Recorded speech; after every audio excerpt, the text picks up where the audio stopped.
Hello. Oh, come on. There we go. Right, I'm back. Well, clearly I'm back, but you know.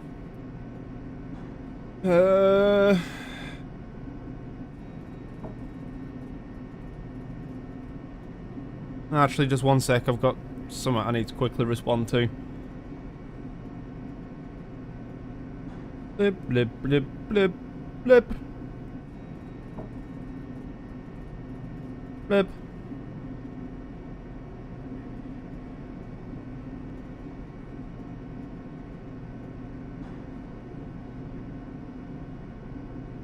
Cool.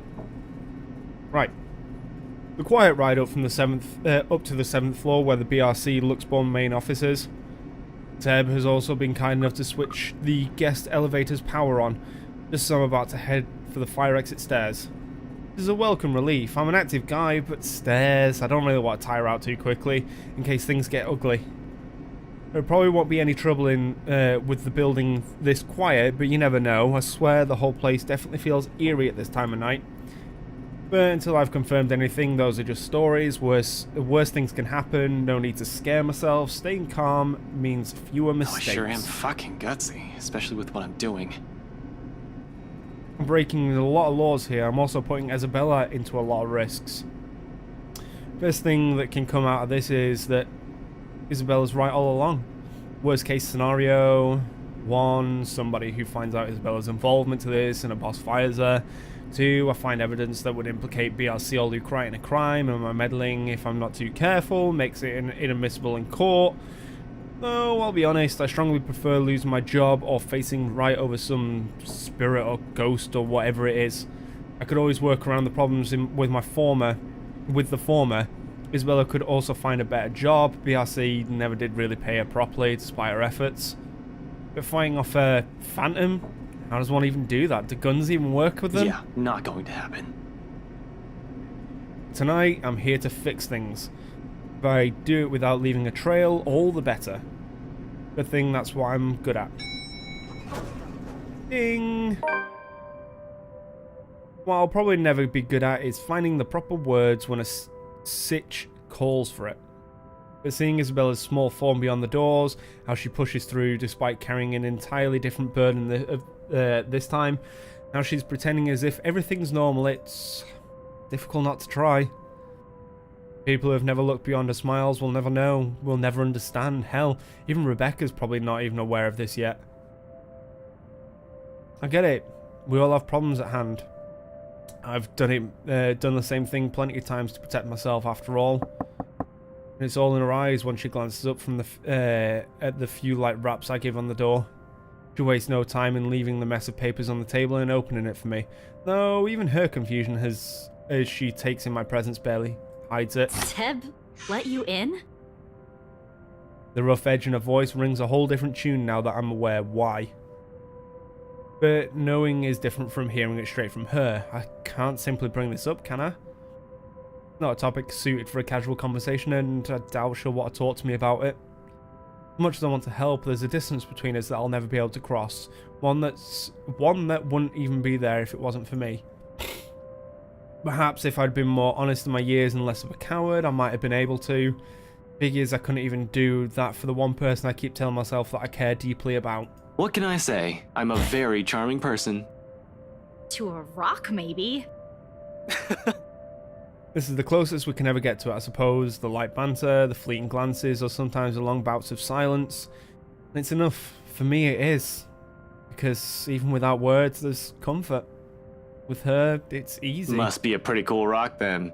Ugh, get over yourself. Hey now, I deserve some slack here. Today's supposed to be my day off, and yet here I am helping you out. Helping? By standing at the door? Well, you're not exactly letting me in. Despite what she says, she moves to block me when I try to enter. She must have expected this the second we walked up to the building's entrance and counted on the night shift guard to bar me from the place. It's reassuring to know that she's somehow worried about me, although it's a bit misplaced at the moment. Besides, her concerns aside, I can't really let her go into the thick of things without me. Not with all the problems on her plate right now. Isabella? Seriously, Ash, Seb might get in trouble for this. You might get in even bigger trouble with your boss. Yeah, well, fuck And the you're DI. not? We've already talked about this back at Zach's. It's out of the question. At least do it for Seb, please. He's a really nice guy. With the way things are going here, he's... On that, I agree with her. Seb's not such a bad fellow, might be a little careless with his job and talks too much, but he means well. I'd hate to see the guy leave here with a bad record, in case something goes wrong. However, the anxious look she shoots back at the table behind her brings an even bigger worry. Did you find something? Aside from what you told me about yesterday? Not yet. I'm not sure. I haven't started going through the files we have in the records room. Just the ones they handed to me and Rose. Let me see. Wait, Ash! Isabella, I already promised you that no one's going to get in trouble after we're done here, even Seb. I'll make sure we leave the place clean. A hesitation's still there, a split second of indecision as she tries to form an argument. Eventually, when nothing comes to mind, she steps aside. Okay, but we can't take the original files out of this office, clear? Not even a single sheet. We'll just have to make a copy. Don't worry, that's the plan.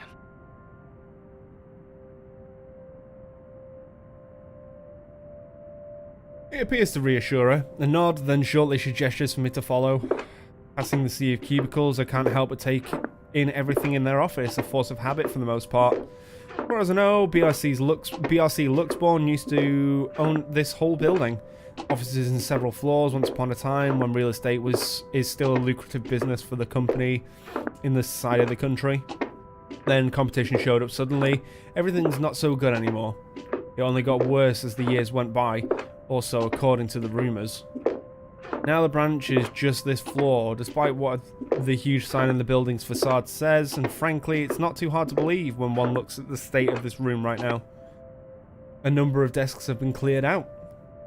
Personal mementos are scarce as if the employees have gone on an exodus. That'll be the downsizing probably, still worrisome though.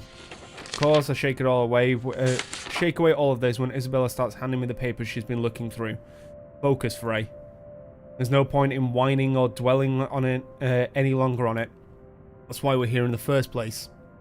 To find out what the real deal is the old-fashioned way.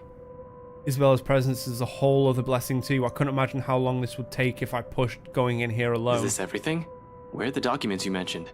Still locked up in the records room. Do you need them now? Bring them here. Everything that has to do with the mansion's sale. Even those who worked on it during the renovations. The cleanup. Everything. Including your mandatory sign-in sheets. Nothing to bring up, but at least it elicits a laughter from her before she heads for the records room. She remembers. And no matter how weak the sound of it is from her usual ones, it's a welcome thing to hear. It reminds me that the Isabella I know is still in there. She returns minutes later with a thick stack of folders and binders. For the next half an hour, we work in complete silence while we dig into everything compiled in the folders. Not an easy task considering how thick the whole thing is, but there's two of us. In fact, Isabella does most of the work, sorting the contracts, the employee list, and stuff we won't need into a neat pile. Just the files for the restoration alone makes up a stack of papers that's an inch thick. Third-party service providers hired by for the mercenaries. Yes, they have mercs. Mercs are everywhere. Masonry, radiators, woodworking, plasterwork, slate roofing, and a whole bunch of other things are well documented. Hell, every single contractor who worked on the project were listed individually, even if they were just there to do the plumbing. The high profile and high cost to stay alright. But with the scope comes the loopholes. Means plenty of room to hide something in if there's something fishy going on. All I have to do is find a pattern, and it doesn't take long. On a closer glance, despite the original owners shouldering the renovation costs, it'll be surprising if they manage to break even on the Ermengarde mansion. Well, with the additional expenses for the open house, the commission for their agents, and with overhead fees, at one point the negotiations to get the listed under BRC's name almost broke down too, some disagreement about the listing price. The owners wanted to be rid of it as quickly as possible while keeping its worth at a profitable level. BRC was insisting on the higher amount, double what the appraisers suggested.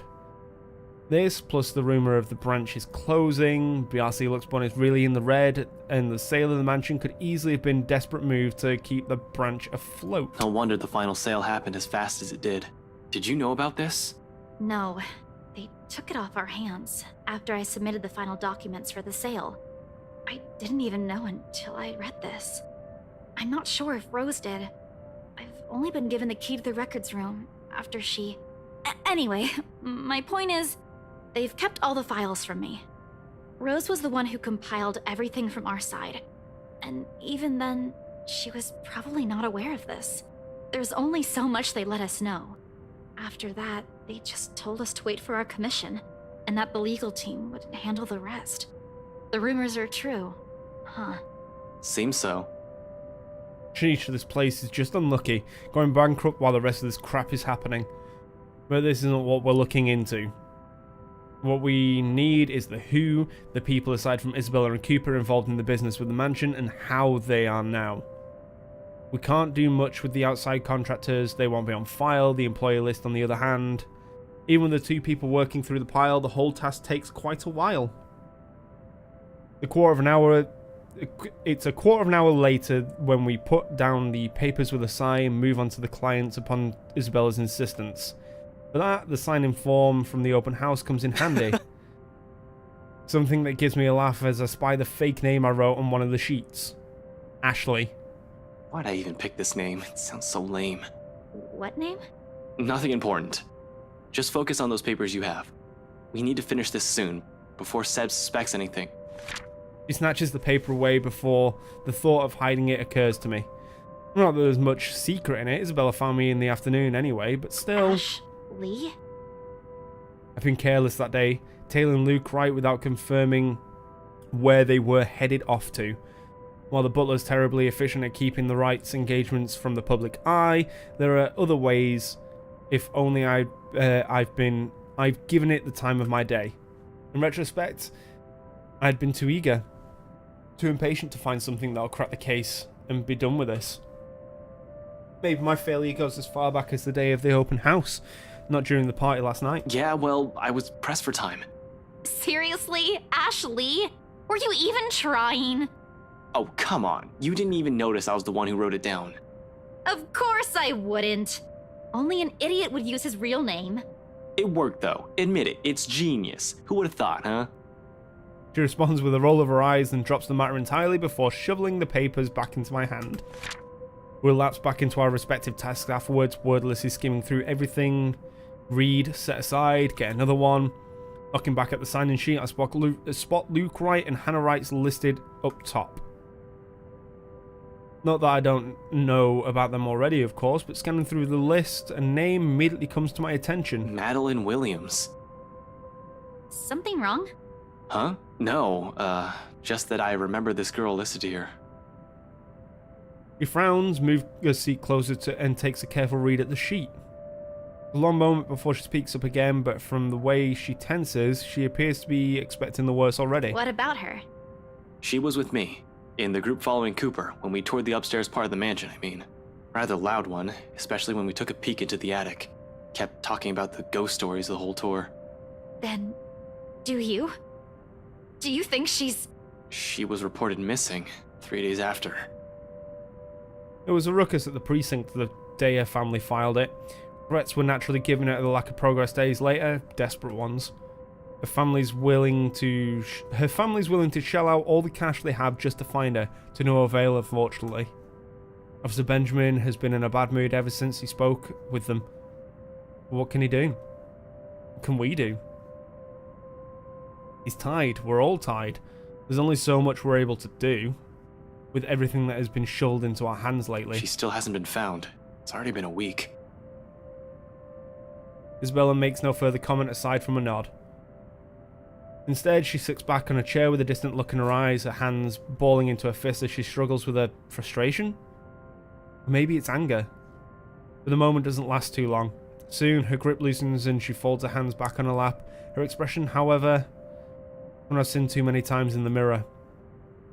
What does one say to a person burdened not by one loss, but many, who carries it in her shoulders like a badge of shame? I've yet to find the answer in that myself. Till then, the only way is forward. Press on to see where our attempts at fixing our mistakes might lead us. And despite my own doubts, a glimpse of that look on her face is enough reason for me. I can't just give up. There's too much at stake, too much to lose. With renewed focus, I continue.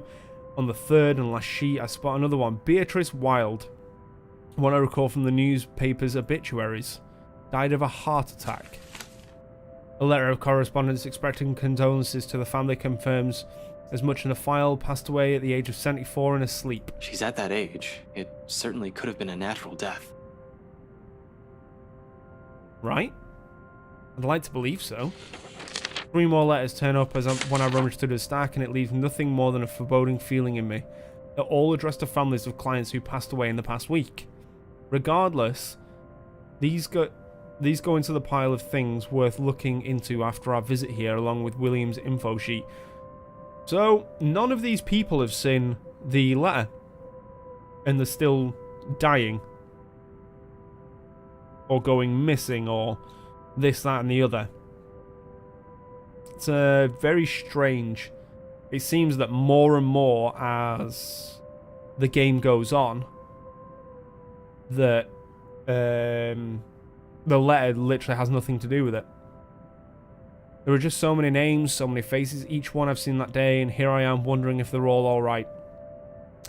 But it isn't. If it isn't a selfless thought that brings the question to mind. Rather, it's the logic that if more of them are still alive, the more people I can choose to question. Nothing's concrete yet, of course. These are just speculations, but we're making progress. Once we're done with the sign-in sheets, I stash it along with the growing pile on my left and pull out as many of the other documents as Bella has already prepared for me. Working through the employee list now, those who have been assigned to the mansion. Because if Isabella was to be believed, if what she's seen and what happened to Rose Cooper is because of that letter, I need to know everyone who possibly read it aside from the 3 of us, if they've been noticing strange things too. For all I know, these might have just been a terrible coincidence. Although the thought of that starts to diminish as we dig into the BRC's company files. 15 minutes later, the stack close to my elbow has risen from 5 to 21 different dossiers. Client and employee documentation, people who have either visited the open house or worked on the property in some capacity since the letter's discovery. Turns out there were 2 more employees who handled the mansion directly aside from Cooper and Isabella. Christine Sy, the realty specialist, and Mark Julius Jean-Marie, the estate appraiser. This C guy, he was in custody just the other day. Really? Sir John has been looking for him. He stopped reporting to work a few weeks ago. Are you sure it's the same person? Yep, this is him. Folks at the precinct said they went to his house after a noise complaint. They found him just acting all crazy. Had to take him in when he started getting violent.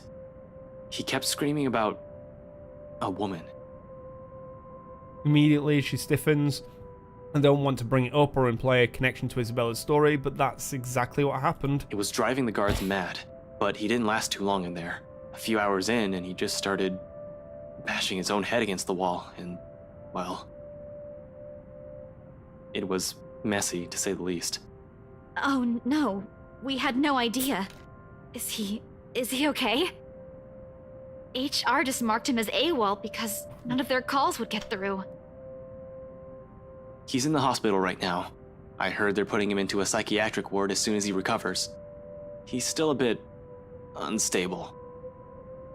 Jean-Marie, on the other hand, his employee file notes his date of leaving and even when his final payment has been given. Along with it, there's a letter to his family about the appraisers being found dead in the office. Communication is a hush-hush, and there's no mention of compensation if they don't talk about it to the media. Inspector Abigail has often scolded me for not reading the reports on a regular basis, but I try to keep up to date as much as I can. When I do, I make sure I'm aware of the gist of what's going on in my city. This never reached the police's ears or the health and safety executive. Do you know about this guy? One glance at her says everything. They've hidden it from the media, they've kept it from the police. Not surprising, this also being a secret from someone of Isabella's position in the company. Fuck. Rose was looking for him last week. We haven't heard anything from him either. Until now. They never mentioned this to us. Business going under and someone dies while working here. Of course they want to keep that quiet. It's bad publicity. The whole thing is just getting freakier by the minute. Nevertheless, I hand files for Isabella to make a copy The of. pages with their names, addresses, and contact numbers will do. We'll start with the ones who live within the city. Sometimes there are things you really can't just brush off as a mere coincidence. In my line of work, once a pattern pops up, it's only right to be suspicious, especially the thing with C. It hits too close to the stuff my own friends have been telling me. All of this? Considerably thinner than the one she brought in, yet somehow the way she hugs the folded clothes to her makes it seem heavier. Like she's hanging onto it in the same manner one would latch onto a lifeline. Only the noteworthy ones. And those that might still be alive might. She doesn't need to know that. We can't check the outside contractors, but the guys with the direct connection to BRC and the people who attended the open house should be enough. We don't have time to see how everyone's doing, especially if what you said is true. For a second, she appears about to argue, then quickly decides against it and hides it away before anyone reads the question in her face. Then, in a too abrupt motion, she turns towards the copier and gets to work. Soon, only the machine's constant thumb fills the air around us while I keep myself busy cleaning up the mess we've made. The lack of talk is awkward, to put it mildly, disturbing at worst. I've gotten so used to letting her just babble away whenever it's just the two of us. I could tell, however, she wants to do more. She wants to fix this mess herself, and that desire makes her antsy. But at the same time, she's learning how not to be impulsive or stubborn, exactly as I've told her yesterday, before agreeing to any of this. Or maybe maybe these so-called changes have always been with her. Dire situations have always pushed people to change after that. Although seeing this happen in front of me only makes it difficult to find the proper things to say. In an atmosphere this tense and charged, what is there left for us to talk about? Certainly not the news. What's worse is when you only realise all of this in hindsight, right after you've already run your mouth off. You know, for a house your company seems to be in a hurry to sell, they still made quite a fortune out of it. Look at this. 1, 2, 3... 6. Are you sure they're planning to give your entire share for this? This isn't a small amount, especially given the usual cut. And their accounting department isn't in the greatest shape either. Even if they don't, it's not like someone still needs it. And there's the reason why people don't let me talk. Silence once again descends throughout the room, denser compared to the ones we've shared tonight. Behind me I can still hear her movement, sharp and precise, while she feeds the originals to the machine. Then with one last click, all of it stops.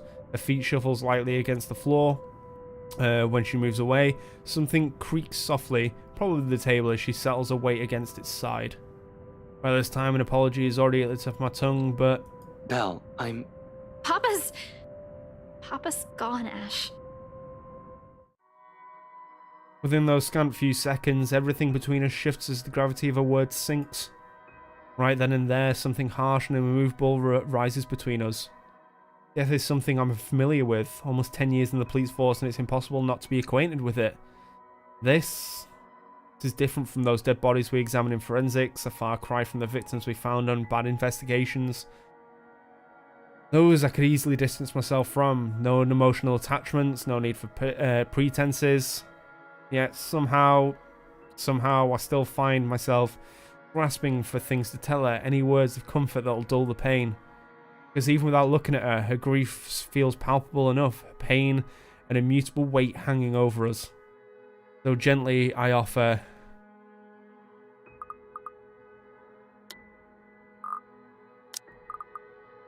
I am going to save scum this. Where's the relationship? Right there. when? I think that went up. Huh? When what? Your dad. I mean, when did you find out? She doesn't answer. Not immediately, anyway. For a long moment, the hush simply stretches out before us, spanning across the seconds we let pass while we both simply just stand there waiting. Eventually, she exhales, lightly, muted enough that I might have missed it, had I not been paying attention to her every movement. Yesterday, around 3 in the afternoon there, Mama called. She told me he passed away in his sleep, and I guess I can take comfort in that, huh? That Papa wasn't in any pain when... She trails off, releases another ragged breath and hidden underneath one of her chuckles. Each one's mirthless, heavy with nothing but sorrow.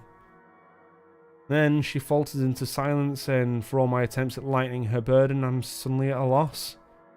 Reassurances can only do so much when her only reason for staying here has suddenly been taken away from her, a hope yanked from under her feet right after it was generously given. Without the one person who pushes her to endure all of the shit we're going through, she's going through, means nothing but a struggle. What does one say to a person fraying at the edges, slowly wearing thin and breaking? Words even enough? What right do I have anyway? Can I give her anything, apart from lies that change me as a person, and affection she may or may not want for herself?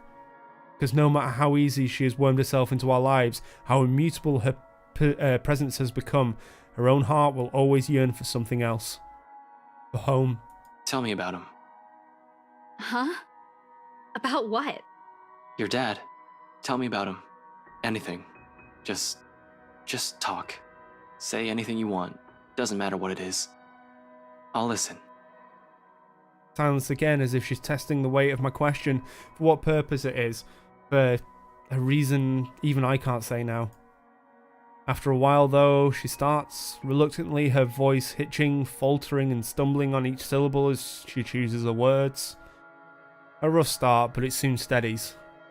Along with it, to keep company, these stories from childhood and memories she's fond of are the tears. Despite this, in spite of the grief choking her words, the hurt closing in her throat, and the sobs racking from the lithe form, it continues like the mere act of speaking is a relief in itself. A release. She tells me of her father, the very person who named her, how she looked up to him, how she was a bit of a tomboy growing up in her attempts to imitate him, and how the man encouraged her to pursue what she really wanted. Perhaps even the only thing she ever did for herself, having grown up not wanting anything more than food to put on the tables. He told me I don't have to listen to them. That I can do what I want. Every day, he'd wake up at 4, Ash. Because he'd earn more that way. And every time, every single time, he'd give them to me. Whatever extra he earned, he'd hand them all. So that I'd have something to use for my paintings.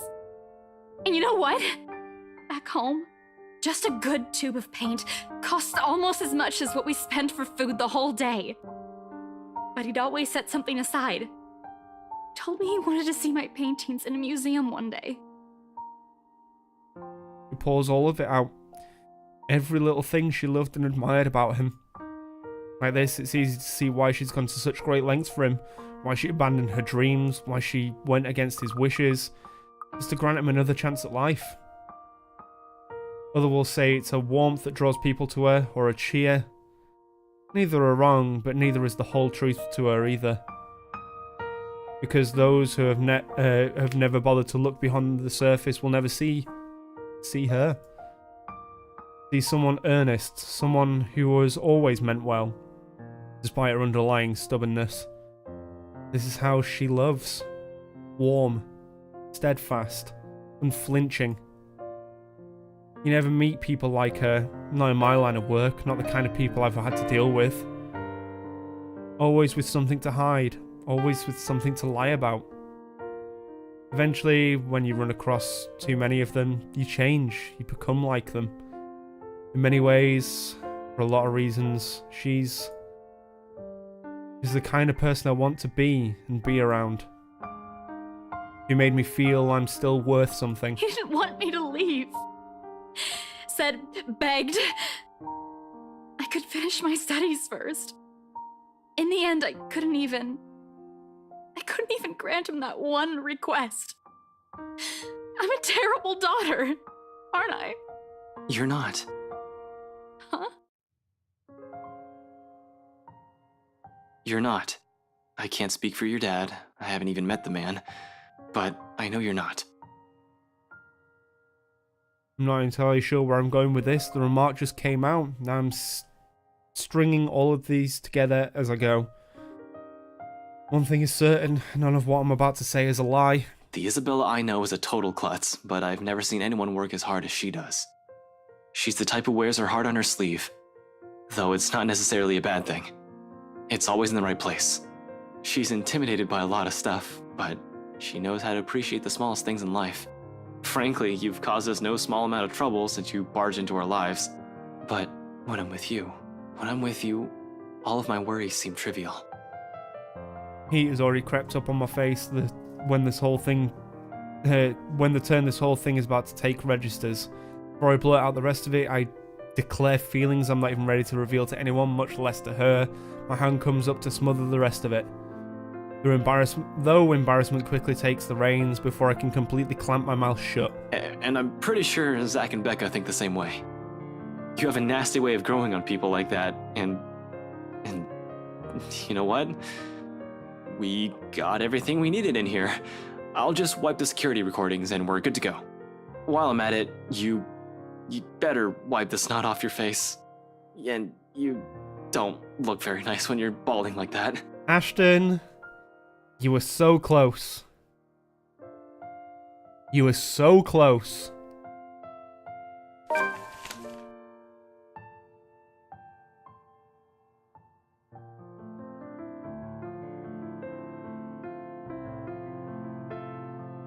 It was so close. Hastily, I grab everything, the personnel files, client documents, sales agreements, and contracts, everything my hands could touch. In record time, all of it has been stacked into a neat pile ready for storage. I'm heading for the records room not a few seconds later. Wherever that is. Should be an easy find unless this place is a maze of some sort, which I highly doubt. Still beats staying here and seeing the look on her face. Crap. Really? Her anger's still bearable? Can take that, including the glowering she sends my way. So, yeah, I'll go get the security videos and put these back where you pulled them from. Man, these are heavy, you know?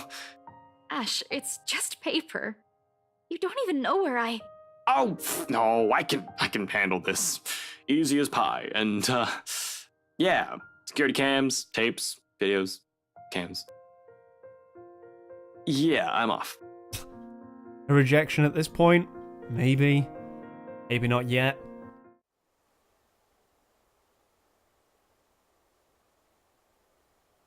Why is the music gone? I don't like it when the music goes. Getting the files back to BRC's archives room is a cinch. With the documents back in the proper places, I lock the door behind me, tugging it twice just to make sure.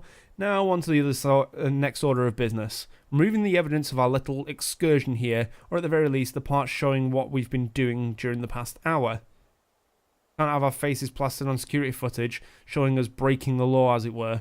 I'm going to have to wipe the data for Isabella's access card entries too. Surprisingly, finding the security room proves a breeze. What will be tricky is getting inside. The fact that no one has walked out during the whole time we've been here means the room is either empty or the security's sound asleep. I'm banking on the former. They're cutting corners and firing agents. I have no doubt that they fired the guy stationed here, and if they have anyone watching the monitors in the first place, it's a rather common thing for establishments. Just leave security recording indefinitely and only check the footage if something actually happens. Just to check, I press my ears against the door, listening for signs of anyone occupying the room. After a long minute of nothing, I give the knob a few rattles. Standard lock and key. Should be easy enough to pick. We have lockpick sets, but those are only to be used if necessary and with a search warrant. Even then, it's a skill set rarely needed. Subtlety isn't on a cop's priority if they have authority to search the premises. Bolt cutters and brute force are the favoured methods. If those fail, we call a locksmith. Me, I prefer the good old hairpin trick when those options aren't available. Besides, they're easy to hide and store for emergencies. Running my hand through my hair, I pull a pair of bobby pins. 2 of these, and I can just about open any standard lock. One makes a lever, and the other one makes the handle. I won't call it a complex skill, but it certainly takes time and a lot of practice to successfully pick a lock. Good thing I've practiced with them for a bit in my college years. I've learned more when they're accessible and standard issue for law enforcement. A wiggle here, a click there, and I manage to seize all the pins and the locking mechanisms soon enough. With a slight turn of the knob, the security room's ripe for the picking.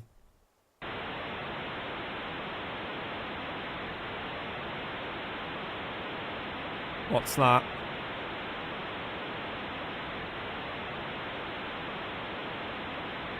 What's that? And why is there so many stacked cameras? Room's odour hits me first. A sharp, nauseating stench as if somebody accidentally spilled a gallon of bleach in the room. When was the last time they opened this place? Ugh, this place smells awful. Jesus, it's worse than the forensics lab on a bad day. It's probably because of the badly botched effort to clean the place up. Even in the dark, I can spy dark stains on the walls. I really don't have the time to try and play is this ketchup or soda right now, but I have this strange gut feeling who the mess might belong to. As expected, no security personnel mans the officer's CCTV controls, and the standalone DVR setup is open for anyone. Normally I'd have a heap of things to say about this sloppy security setup, but right now, the negligence makes the whole task of erasing evidence easier. No fuss, no muss. The next one should be the access card data. Hopefully getting into their computer won't be too much of a hassle. Everything up to now has been smooth sailing. There have been hiccups, I'll give it that, though it does nothing to dampen the good mood I'm in. Once I shift my attention to the machine sitting next to the DVR setup, all of it swiftly evaporates. I'm no computer buff, but I can definitely recognize one more than a decade old. Simply looking at it makes me feel younger. With a heavy sigh, I power it up and mentally prepare myself for the slow slug. Slow apparently remaining the understatement here. It takes a whole 3 minutes for the thing to start up. The OS hasn't even started loading, and in my boredom I started inspecting the live feeds from the cams. Only 2 works. For the view outside, everything seems to be in order there, and the one for the main workspace where a fleeting glimpse, a cursory glance, but the sight of it stops me. The image is a bit blurry, but standing there, fuck you. Right in the middle of the room, by one of the cubicles, I make out the form of a... What the hell is... I'm getting ready for my QTEs. I don't get too far into that line of thought. Not a few seconds after my words explode out, without any sort of warning, while I'm still trying to make sense of what it is, the figure moves. A moment of paralysis hits me when she stops right in front of the camera. Like a damn rookie, I go still in the face of danger. I definitely haven't been trained to handle the supernatural, and this one isn't it. And oh fuck, her eyes bore into me. The malice. Why did that just seep? I'm pretty sure I can see her face in this camera over here too. Her eyes bore into me, the malice in them piercing. Even beyond the screen, it's enough to make me go numb. Only the mug crashing to the floor when my hand accidentally takes a swipe at it snaps me out of the trance, reminding me that I'm not the only one here. Isabella. It seems she hasn't noticed anything, and am I the only one seeing this? In any case, whatever's happening, I have to get her out. Gathering my wits, I quickly reach for my phone. It takes all but 2 seconds before she answers, but there's no time for relief. Did you really have to call? We're practically on the same floor. Get out of there. What? What are you... Out. Get out. I'll meet you in the elevator. Just... Why would you go to the elevator? You're creeping me out, Ash. Just get yourself out of that place, now! Without a second thought, I back away from the controls from the room, ready to be done with this place. Before my foot even moves, she disappears. Son of a... Whoa! Fuck me!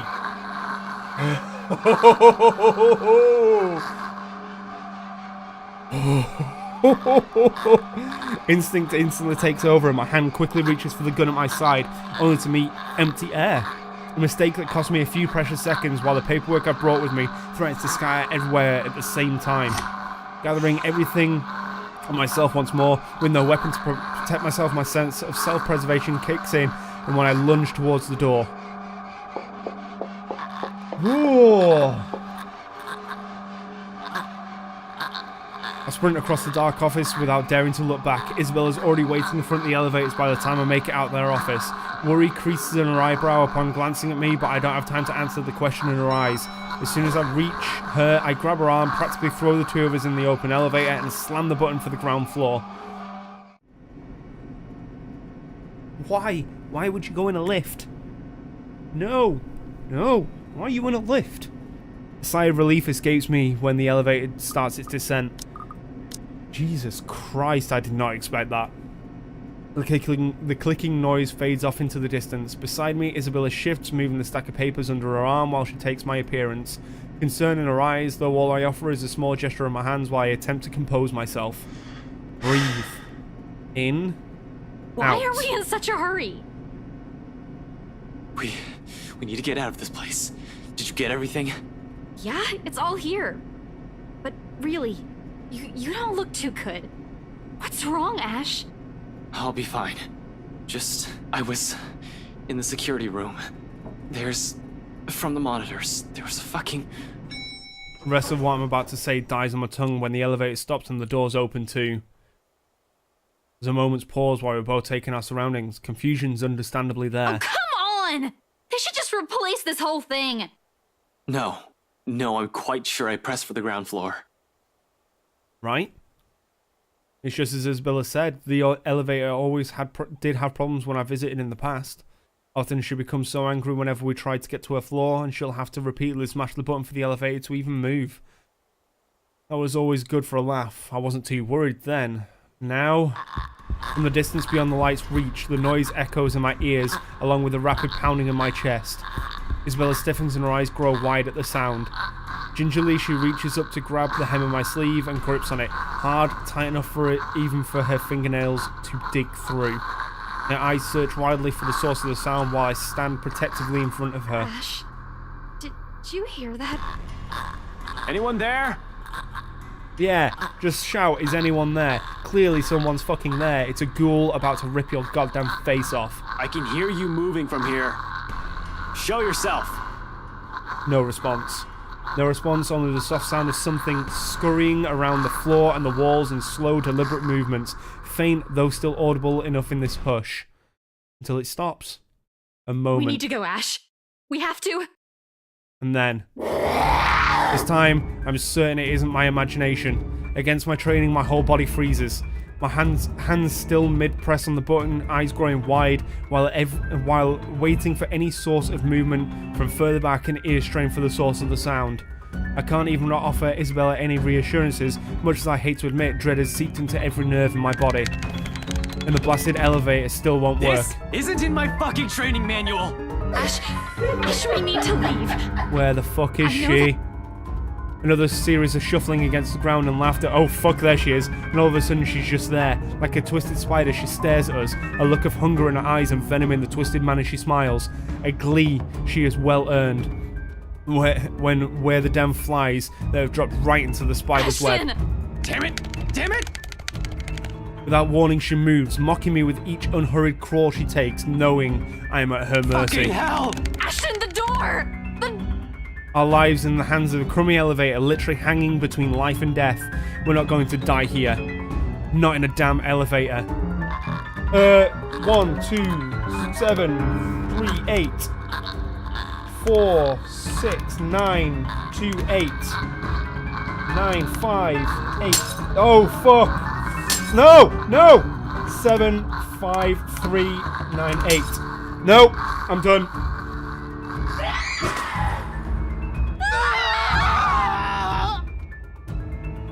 Holy fuck, that bit is hard to do.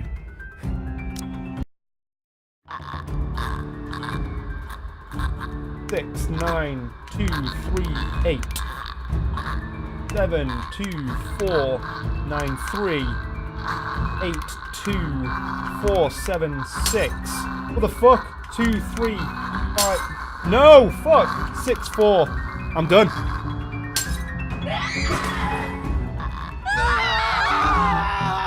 The worst bit about this is, I'm used to doing these numbers on a number pad. Doesn't work on a number pad.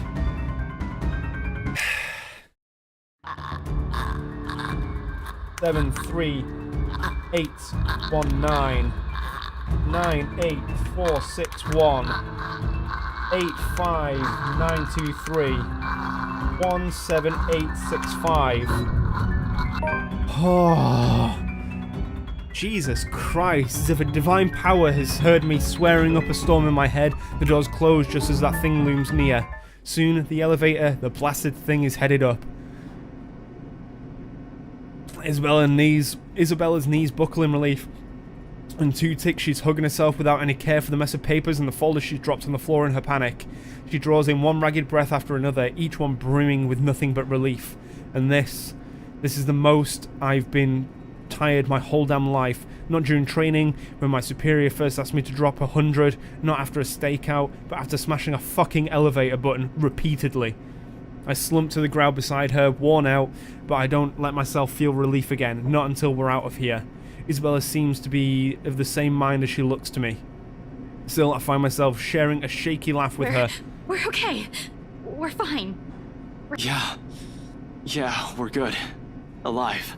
Fuck, we should have taken the goddamn stairs. Yeah, no shit. Twice, I've seen this, thrice if I include the party. Until I'm tripping balls without realizing it. There's no doubt in my mind that this is actually happening. I don't want to believe it, but with the truth staring at me in the face, it'll be stupidity to deny the reality of the matter. As soon as the lift hits the ground, we hightail out the building. Seb's sound asleep while we pass by his station. However, in the face of what we've seen, everything I've faced tonight, we can't really care less who will still see us on our way out. The sooner we get away from this place, the farther, the better. I'm just not sure if that also means being safe. She almost got us, damn it. The whole fucking thing almost had us. Shit, it was only by luck that we managed to get out the fucking elevator unstuck. Had the blasted thing not worked in the last second. I need some fresh air. Fresh, breathable air that doesn't stink like death and gore all at once. I'm panicking, Christ, losing focus. With another person here, I can't afford to be like that right now. Isabella hasn't said anything, but I know she's more shaken than I am. I can't lose it when another person's depending on me. Remember your training, Frey. Another deep breath, and soon I'm starting the engine and driving us off. After that little incident, somewhere open would be good. Someplace I won't get trapped.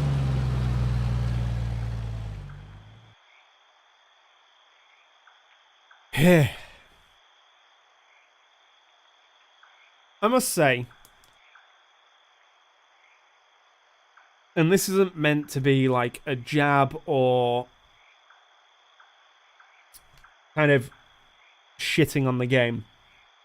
The entire scene was completely tense. And it's kind of been the same with all the QTE mini games that they put into the game. So, to wrench a door, we had to repeatedly hit Z. That's fine. You're constantly moving the door. That one's fine.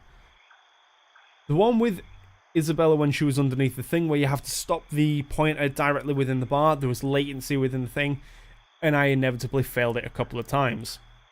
Then there was the other one, keeping the bar in the center by moving the mouse. That one was perfectly fine.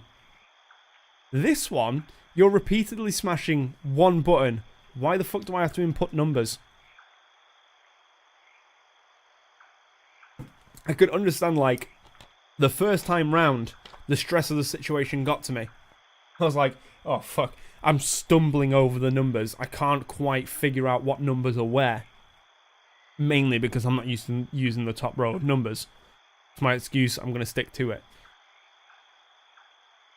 But when I eventually got it right, it kind of subtracted from the mood.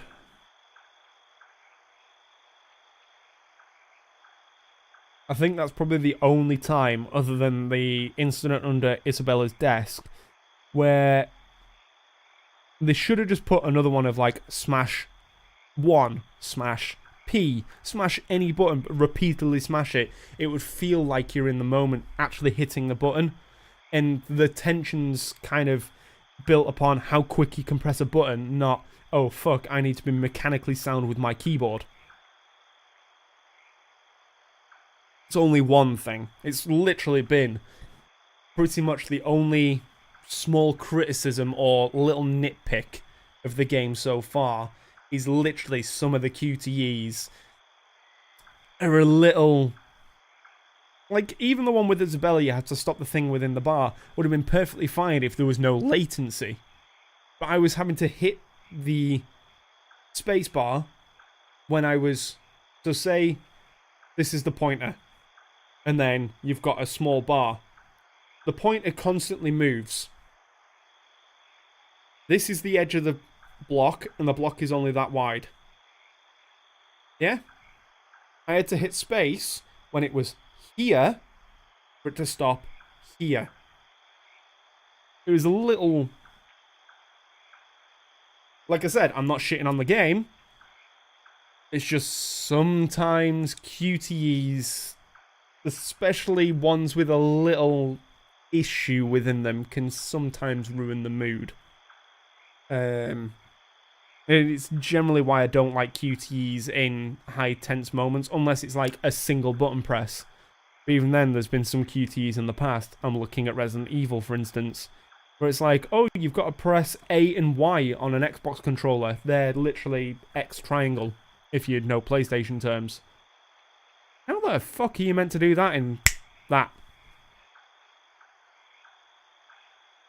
You used to pressing one button, and then suddenly it goes X, Y, and you're like, you instantly fumble over the controller, you fail, and then you get pissed off with that, and then all the way through the next QTEs, you start failing.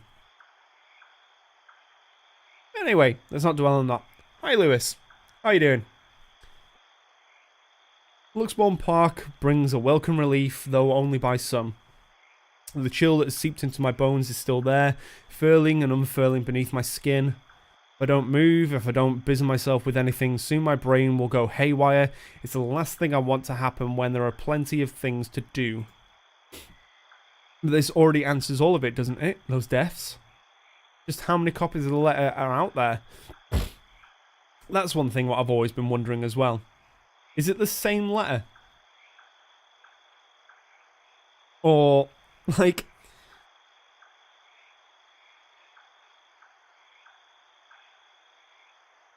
Either someone's worked their hoodoo voodoo on every single letter, or someone's just photocopied them, and somehow the curse has gone over a photocopier.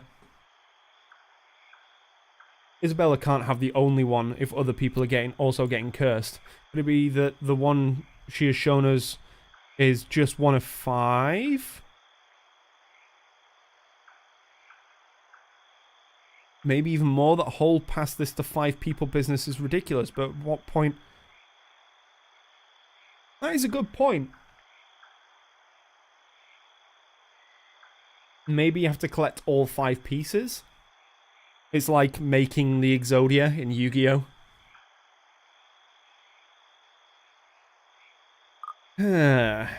All in all, we found 21 people who might have read the letter, 7 of them deceased, 8 if we count Cooper. And that's only with what we can find right now.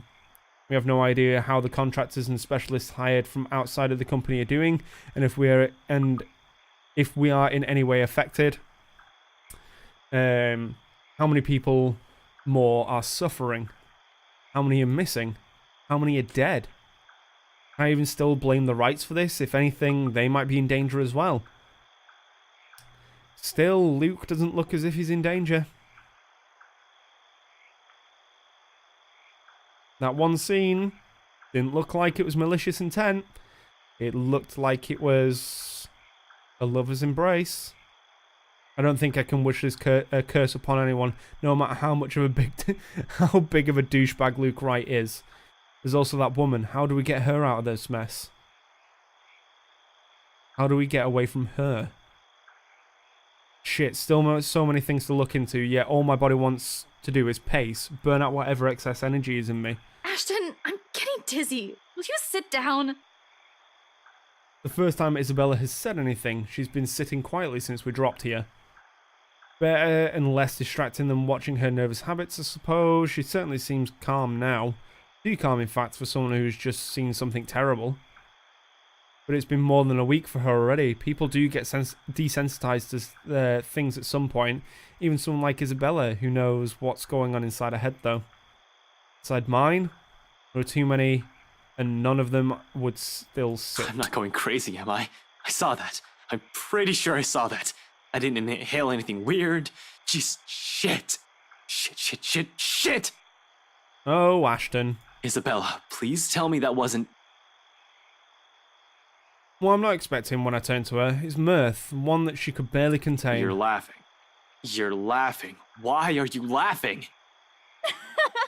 I'm not quite sure what she sees in my face, but in the second, a laugh suddenly bursts out from her.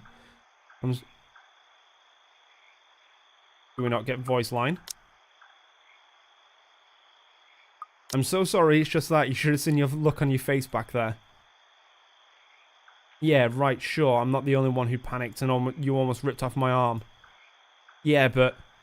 Isabella, this isn't funny. That woman almost got us. We could have ended up dead. I know! I'm really sorry. But this is just too precious to miss. You really lost your shit for a moment there. You're trying to get back at me, aren't you? Well, I'm not the one who kept calling someone scaredy cat for years. How does it feel? I'm not scared. Really? Because it doesn't seem that way to me. At all. I'm not, alright? I'm just... What? I just don't know what to do right now. Oh yeah, Lewis, you literally just missed one of the biggest scares I've had. Like, jump scare moment, not the whole creepy little girl thing. A literal, genuine jump scare moment. I'll clip it later and send it through to you. Immediately after, the moment passes, replaced by another tense silence. Laughter dies in her lips as everything sinks in. We're in deep shit and it has finally caught up and hit us like a ton of bricks. Hit me more than anyone. Because she has always been warning of us of this since day one, and I'm the first person who brushed it off. Despite that, she still reaches out to me, tugging at my sleeve almost desperately. Her hands are trembling, and there's a tremor in her voice when she speaks. Without the cheer, only fear remains. One that she has been burdened with from the beginning. We're still going to do something about it, right? Not just stand around and let that thing get us. Unexpectedly, she leans her forehead against my arm and a grip on my sleeve tightens. There's desperation in there. A quiet plea. Don't want to lose anyone anymore, Ash. I wish I could give her that promise, but with so many unknowns, so many things I don't understand about this, how could I? Why she still trusts that I can do something about this baffles me. It all feels wholly undeserved, considering the way I've treated her.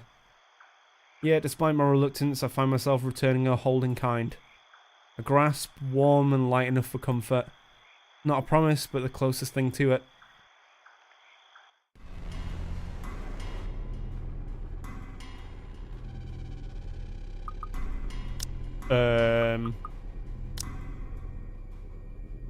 Darkness blurs the edges of my vision. Black tendrils twist and coil around my limbs. Soft footfalls echo from the far distance, scurrying, scampering, moving in an odd rhythm with the sharp, piercing notes of her laughter. The scream threatens to burst, but my throat closes off. Ever so slowly, a chill seeps into every nerve in my body, washing away every sensation in me, apart from one. There is only fear. Once again, her laughter echoes, a sound both bitter and unforgiving is the last thing I hear before she reaches out for me. The ground trembles. The world slows to a stop.